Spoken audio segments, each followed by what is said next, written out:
Audio Jungle.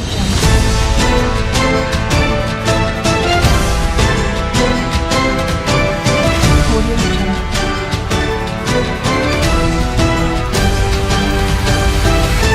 Audio Jungle.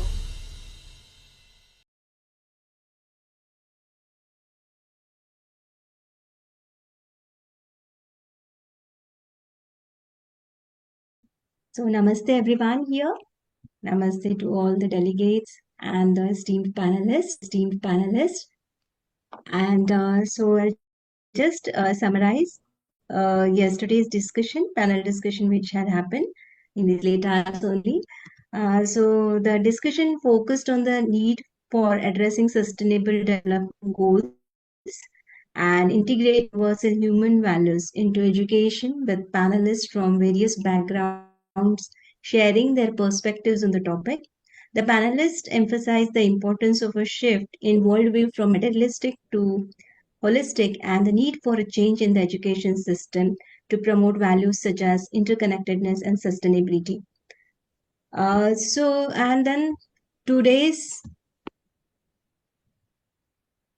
So, in fact, we marched to understand about the needs of addressing SDGs at the root level and integrating universal human values into education with lot many deep insights and interesting facts which were marked by the experts in the panel. We could see that each and everyone reiterated that there is an urgent need of addressing the SDGs at root level and that it is not happening to the desired extent. So, taking it further, we need to now set the vision to reach the ulterior motive. So today again we have gathered to find from the panelists their says and opinions about their vision for attaining SDGs. So I, Arjuna Mirashi here, would welcome you all again to this panel discussion on vision to attain SDGs and UHV point of views to understand the tangibility. Here I would like to express my thanks to Dr. Suresh Mane sir from Maharashtra, Dr. Sekhar Pendiala from Hyderabad, Dr. Pratibha Singh from Ghaziabad for making it possible to dedicate their time at these odd hours of night. And of course, we rather owe a special thanks to Srividhya Kumar, who would be joining shortly, as she is joining from the UAE. And also, hopefully, Dr. Rania would also join. She is going to join from Greece. So, probably she would be able to make it. We will just move ahead with our further discussion. Before that, I would just like to introduce you to the moderator for the today's session. She is Dr. Ishrat Mira Mirzana ji. She is professor in mechanical engineering department and that is from Muzakkam College of Engineering and Technology, Hyderabad. She is a director, RDC MJCT. She is also a regional coordinator in NCCIB AICT. She is director, Engineers Without Borders. She is a secretary, IET Hyderabad local chapter. Project head, IGEN Talk 4 SDG project. She is involved in teaching learning process in higher education for more than 25 years. She's published around 23 books, journal papers. She has 3 utility patents and 1 copyright, 1 design patent to her credit. Since May 2022, she is involved in activities of universal human values. I would rather request Isha ji now to take over the stage and carry on the panel discussion further. So, Yeah. Isha ji, please. Thank you, Archana ji, for the sweet introduction. Thank you so much. I thank all our panelists. Thank you, Rania ji, for joining us and all the panelists who have joined us at this late hour. And before we proceed further, let us have the UHV point of view about vision for addressing SDGs. And for this, I would like to invite our resource person, Manjana Singh ji. Before she can put across the UHV point of view, let me introduce to the panelist, Vanjana Singh ji. She is a member of NCC UHV AICT. She has been involved in the teaching learning process in higher education for more than 18 years. She is associated with as an active member of UHV cell AKTU Lucknow and Above all, she is a resource person who is being serving in the various UHV activities of nationwide, and she has conducted several workshops of UHV. So I welcome you, madam, on behalf of our UHV family. Over to you. So as I put across the question to Srividhya ma'am, as to what is your favorite SDG, I can say, or most important SDG, and what should be the top priority of nations today to ensure long-term success of the SDGs? Thank you, Ishwat ma'am, and thanks for the co-panelists who have joined us today for the session. Well, coming to the basic thing that we're talking about, which is a very important SDG to be addressed with, we all know that we are living in planet Earth, and this is the only planet to live in, and that's the only planet that we have. So, when we think about which is the very important SDGs, that I think that taking care of all the resources around us, that's the key thing that we should work for. Of course, educating people and everything will follow in line, but taking care of the planet comes the top priority. So in that case, taking care of the resources, the most important and irreversible and uncomparable resource on the planet Earth is not sun, not water, not other things, but the ones who are going to use them, we, the people. We need to take care of the people. So when we talk about taking care of the planet, taking care of the people, which are more aligned with the SDGs, zero hunger is the top priority that we all should look in for. That's what I feel, and that's very close to my heart. And I stress on the point that SDG 2, zero hunger, is the one that the governments have to work together. And if at all we are talking about collaborating with countries, we're talking about taking care of educating people or whatever thing that everything will follow suit when we take care of this first top priority, that is zero hunger. Let us all take a vote today saying that we will give food to people, to all the people who are here on the earth, and not only the people, but all those living beings who are there on this planet Earth. And definitely, I think this is a top thing. I hope everybody will agree with me. And how this is going to yield good when we talk about sustainability, when we talk about living in cohesiveness, when we talk about living in peace, exactly. First point is that economic factors. The economic recessions have reduced, will reduce the government's ability to protect the vulnerable population from the first thing that will really help if we are going to keenly work on the zero. Then second point is the climatic change. Adverse climatic conditions affect the food supply. I think it's a universal fact that we're working with.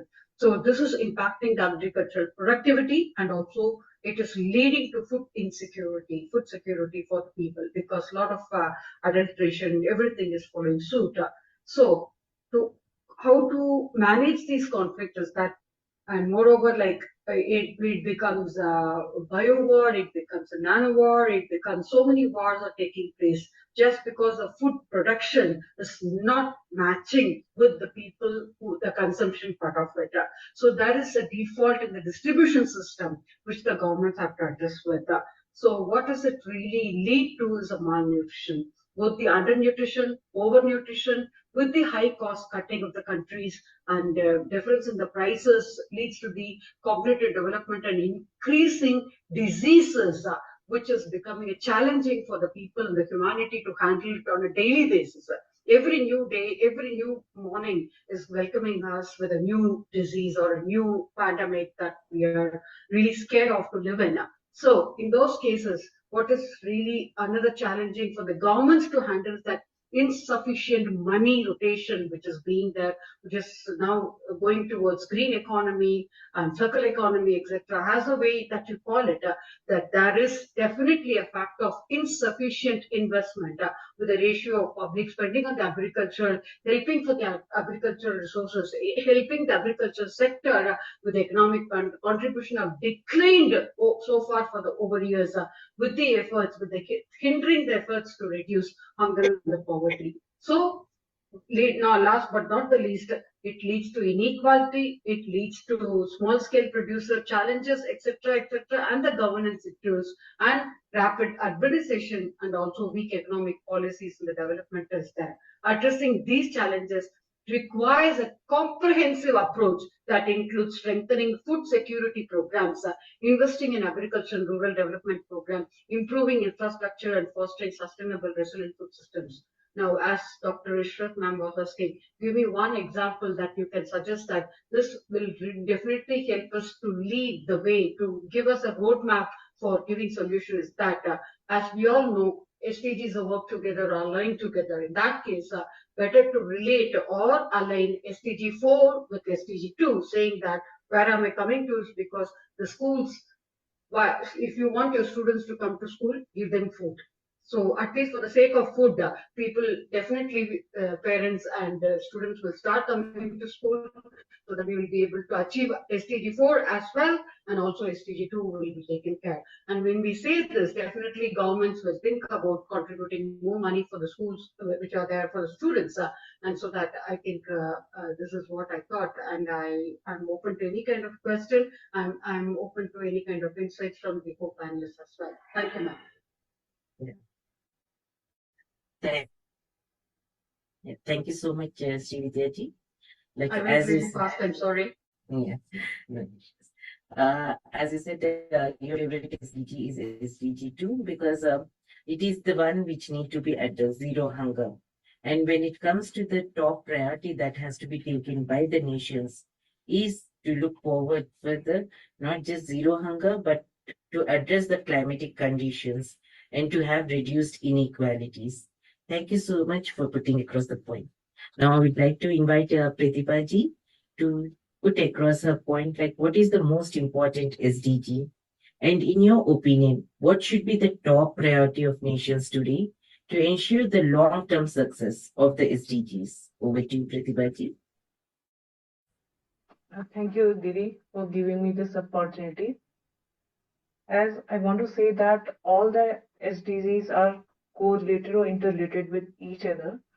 But in my opinion, goal number 6, as I am a water expert and I am working in a EIA field, environmental impact assessment field, is my favorite one. And we know the important quote that water is a life. And without water, life is not possible. And we know that life is originated from water. If we see the current situation, 40% of the people are facing this water scarcity problem. And sanitation and clean water is not available to each and every person. Problem is very severe. I would like to tell you some case studies that I was facing. Few days ago, my sister-in-law came to visit us for the treatment of spinal injury. So I asked her why you have come here. What happened to you? Then she is residing in Pithoragarh in Uttarakhand district, and she told me there is no water for 7 days in Pithoragarh district during this October month, and because of that she was fetching the water from the hand pump, and because of that she started feeling problem in her spine, and because of the negligence she suffered a lot, and now she came to Delhi for the treatment. And the second case study in NCR region. In NCR region, for example, in my society, during the month of September, October, and November, Diwali period, there is a system of cleaning of Ganga river, and in that system there is limited supply of water, and so many problems are there because the water supply is very deteriorated. Because of that, dirty water is coming in the supply, and because of that, lot of people are facing serious problem of diseases like typhoid. In my society, so many people are facing problem of typhoid, dengue, malaria, etc. So water is very important, and we should take care as an important resource, and we should have so many acts and rules and regulation regarding with the prevention and control. But there is no implementation, so government should have a strict policy to regulate these acts so that we can achieve the target of clean water, and that clean water should be available to every person, and that should priority should be given. And the second most important goal in my opinion is life on land, that is goal number 15. As we know that 30 million forests are cutting down annually, and 80% of people are dependent on plant resources to for their livelihood. And because of this, there is severe situation of desertification, drought situation, climate change, because forests are reducing day by day. So if we have to think on that, and we know that 80% of water is coming from the mountain resource. I have given the example, and still the mountain, the Pithogarh area, that is a hilly area, we are facing a problem. And 80% of fresh water is coming from hilly areas. Same, they are having serious problem of in that area, serious problem of forest fire is also there, and lot of forest it lies in that hilly areas. Still, there are a lot of issues in these areas, and I have done one project in JICA project. Didi, sorry to interrupt. We have other questions for the panelists also. Sorry to interrupt I'm you. just Thank you. completing. Thank you so much. So these just within 2 minutes, and here we have seen that lots of problem related with the forest fire because of the local people are prevailing over there. So we have to think about it, and their government is taking a good initiative, and we have to follow them so that we can achieve the target of sustainable food. Thank you so much. As you put across, like all the SDGs are interrelated, and as per your point of view, SDG 6 is more important because life is originated from water and it is dependent on it. So throughout the globally, when we want to take the top priority of nations, it's not just about the water, but life on earth also has to be taken care of. Thank you so much for putting across your point. So now when Madam as Pratibhaji has given the various case studies that she has put across. So now how can we create a sustainable vision for achieving the SDGs, and how can we see the role of education and capacity building in creating this sustainable vision? I would like Vanchanaji to put across her point of view about the same. Very important points that we are reflecting on is that there are issues around us, some local issues and some global issues. Local issues like Pratibhaji mentioned, global issues like Ranyaji also mentioned. Now, if we see the issues, these are symptoms indicating one basic problem, that as human beings, we have not been fulfilling to any of the levels, be it society, be it nature, be it ourselves. Now, this is a clear indicator of not ensuring the right participation at each and every level, which again relates to lack of the right set of education, the human education, which is very much needed. So currently, even though the skill set of every student has become remarkably high, something which in our times a class 12 student or a college student would not do, like a basic program.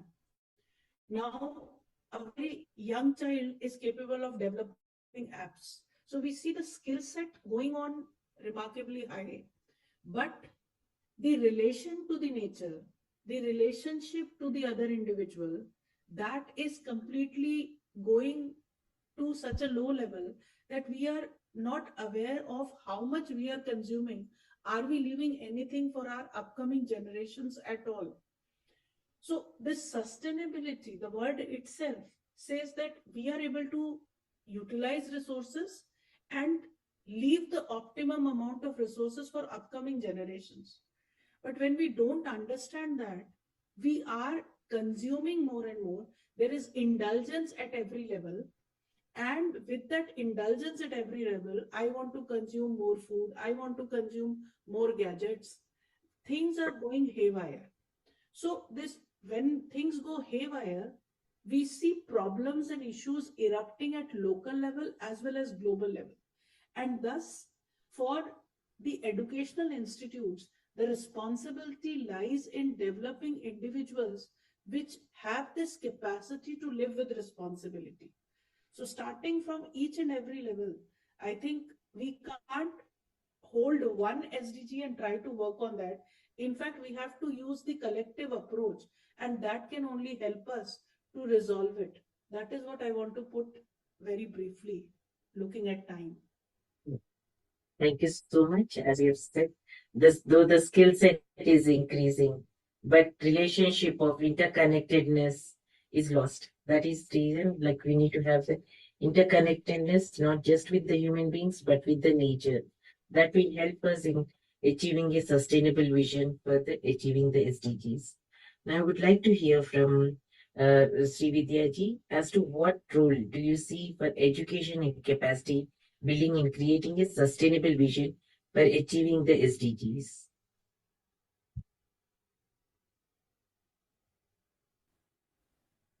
I think you're muted. Can you unmute yourself? Being an educationist, I think this is a very most question that people would love to answer. I'm sure each one of us who have joined us on this platform will say, like as students answering the teacher, every hands will go up. Because that's the love for education. That's what we all have at the bottom of our heart. And that's why we are here on this session at 1 o'clock from UAE, and it's ahead from India and respectively from other parts of the globe as well. Well, coming to education, yesterday what I said, I'm telling the same thing. The future of the civilization is built in the four walls of the classroom. That's the old saying. The future of the civilization is going to be is definitely not built in the four walls of the classroom. It's not confined to the four walls of the classroom that we're talking about.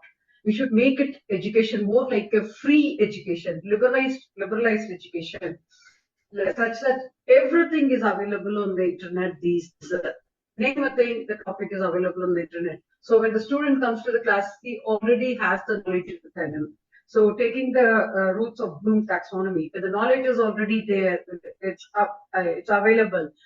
When we go on to the understanding part of it, let them become their own learners. Let them take the responsibility of their own learning with due respect of self to the others who are going to be there as co-learners, and also as such the community, the family, the community, such that the roadmap goes like that. So when it's such a case, when education is built on the platform of love and respect for the sake of education, it's not for the sake of a parent, it's not for the sake of somebody else. I am learning for myself. When we bring in this income, this capacity of learning, this responsibility of learning in the child's mind or in the learner's mind, they will take it forward. And whatever all these SDGs, all this thinking about SDG, UHV values and everything, we don't need to say that you need to follow it. They will follow it by themselves because they have taken the responsibility of it.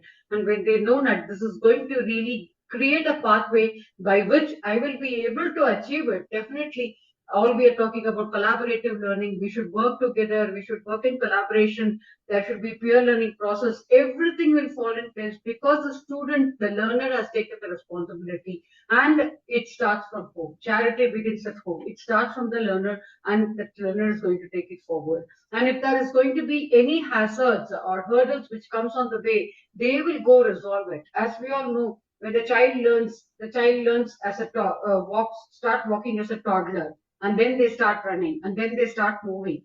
The child is making his own effort, and even the language, when the child starts speaking, they try to understand the mom's.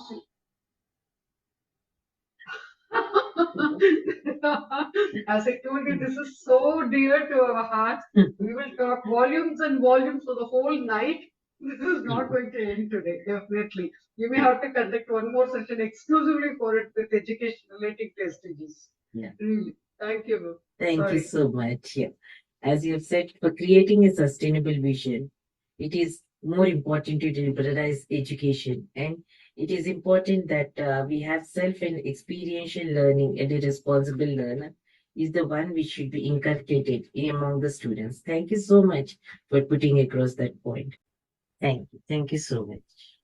And now I would like to invite Srividhya to present the concluding remarks of this. Let's take 1.5 minutes, okay? The future of this civilization is to a greater extent written on the walls of the classroom, as said by Milton Smith. It's of great paramount to create importance to create the ideal ambience that shape the minds of generations and the people who are there, who are going to become the inheritors of the earth. It's the duty of the educators that we who have gathered on this platform. So the hallmark of such an education will create a civilization in the mind which is both free and adaptable, which is grounded and with open-ended, with a liberated and guided by the moral values that will appeal to the real world. This kind of future education, this kind of future generation that we are looking at, visualizing and dreaming at, will help us to produce a new generation of students who are self-reliant, self-disciplined, honest, courageous, unwavering in their commitment, with the righteousness, despite any obstacles, they will become resilient. Whatever come their way, they will be able to handle the challenges, and the individuals will be equipped with any kind of skill to handle the challenges, enthusiastically embrace all new opportunities which comes their way, with the sense of duty that they will emerge as innovative leaders whom we are thinking, committed for a transformating change. So ultimately, they will become the dependent citizens of the world. Such an education will impart a timeless message, that right attitude in the right direction for the future generations. This learning experience will become like a potter's wheel, where every touch of the potter's hand is going to form and mold the clay of the misshapen pottery into a very beautiful pot or any artistic piece that we are looking at. So going far and beyond, from Asatoma Satkamaya, Tamasoma Jyotirkamaya, Mrityoma Amritam Kamaya, Om Shanta Shanta Shantihi. From ignorance to truth, from darkness to light, from limitations to liberations, thus making the world a better place to live in. Such a well-grounded education greatly will emphasize on the physical, emotional, moral, psychological, and spiritual development as a holistic development of the learner, such that every learning experience, including academic, ethical, social, and emotional needs, which will cater to this and create an environment that is conducive for learning, that offers a comprehensive support for fostering for all the encouragement that is required for the students to discover and showcase their unique abilities, such that they will become torchbearers, such that they will be able to take forward this whole environment to the visionary world that we're looking at, that is talking about SDGs. Today we are talking about SDGs, where they will be following all these SDGs in the norms, in the daily walks of life, and this will become a future vision for the future generation that we are aiming at, we are talking about today. Thank you so much, ma'am. That's all I have to do. Thank you so much. And before I take the concluding remarks from our gentlemen who are there at this hour with us, let me share the poll result. Like, what vision does UHV propose to support the achievement of SDGs? Is a 100% opinion, like a vision of human society with well-being as one of the, as of all, as the collective goal. This is what has been presented by the delegates. Before we proceed further, let me put across one more poll for our delegates.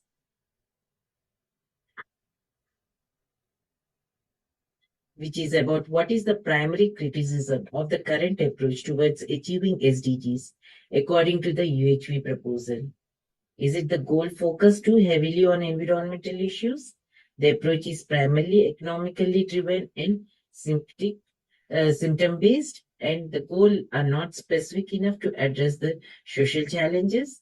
The current approach neglects technological advancements. I request the panelists I request the delegates to answer this poll.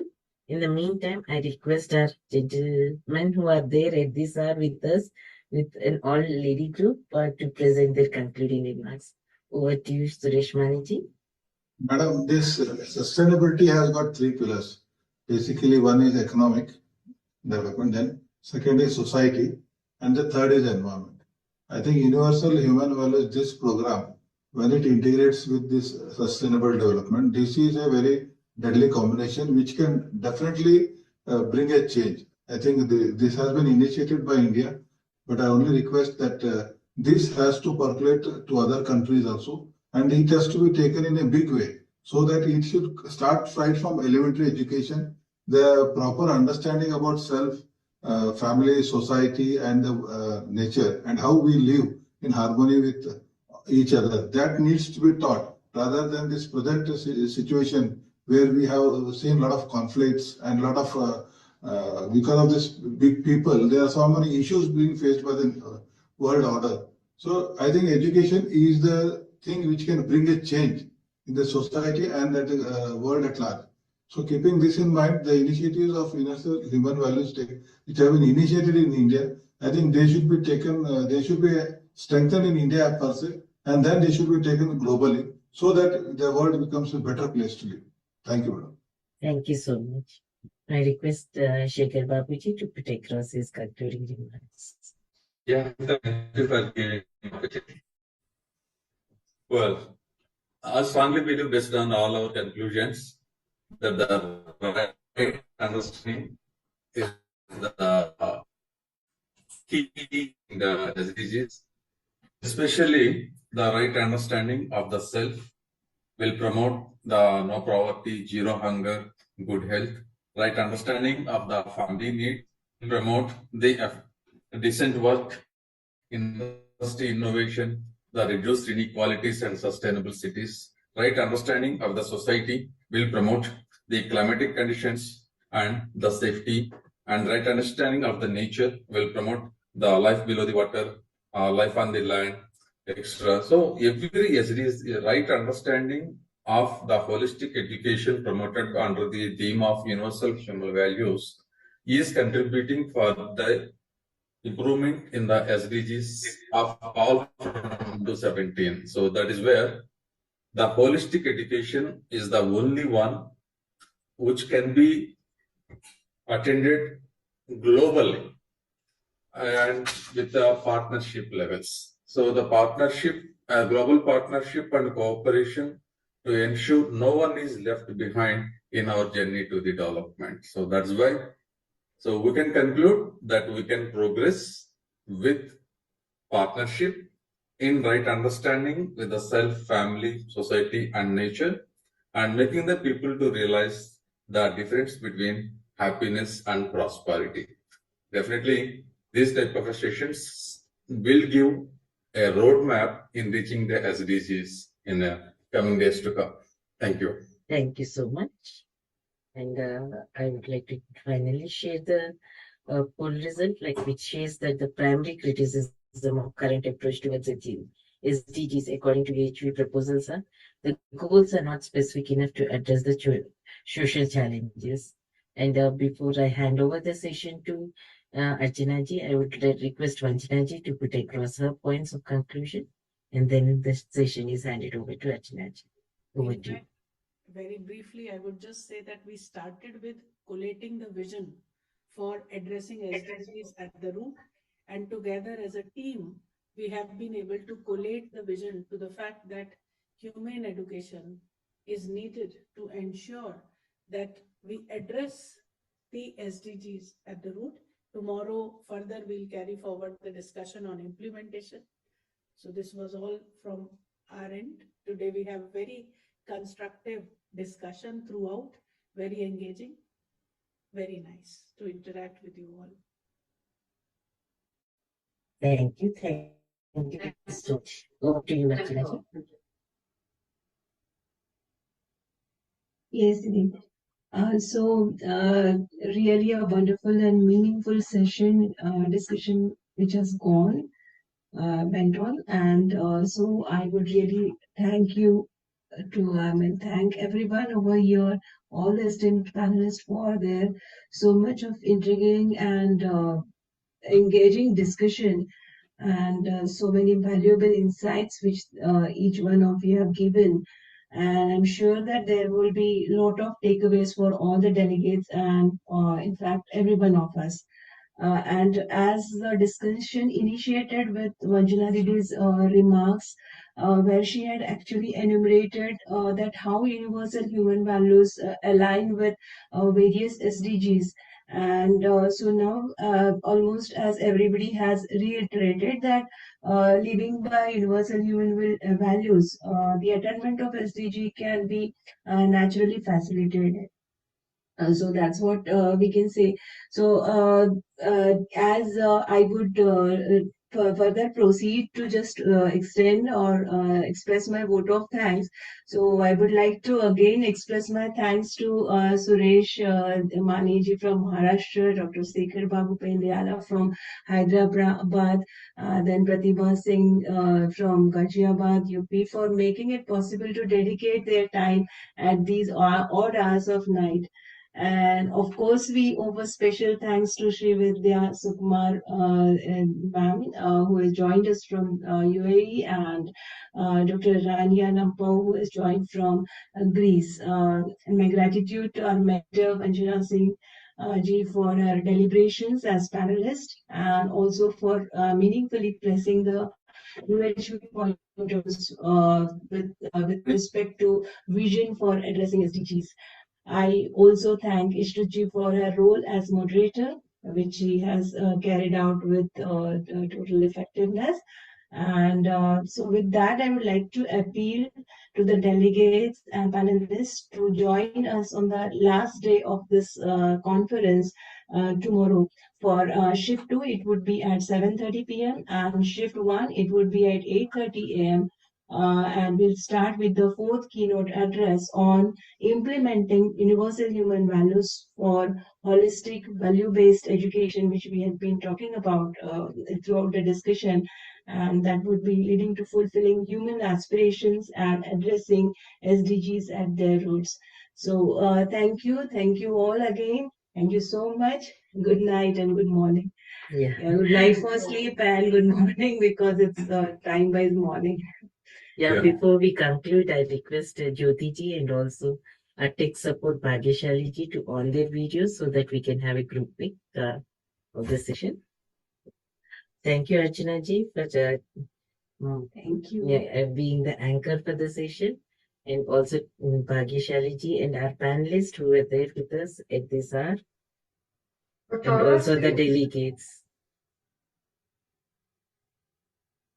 Bhagyashali Didi, just pin all so that we can have a collective photograph. Yeah, can you pin everyone, Bhagyashali? I will take Didi. Yeah, thank you. Yeah. So nice to interact with you all. Very nice, and hope to see you tomorrow again. Madam, we have a session at 9:30 this evening, no? Yes. Yeah. Yes, 9:30 p.m. We have panel. 9:30 p.m. Yeah. So we'll meet today once again. Once again. Thank you. Namaste. Namaste. Namaste. Thank you. Thank you.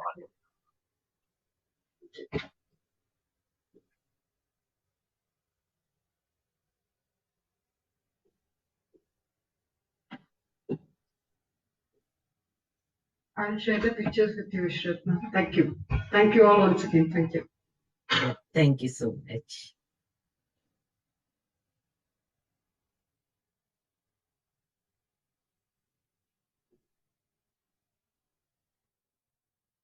Ji.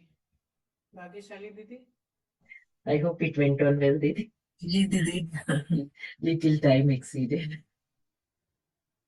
Only 6 minutes, Didi.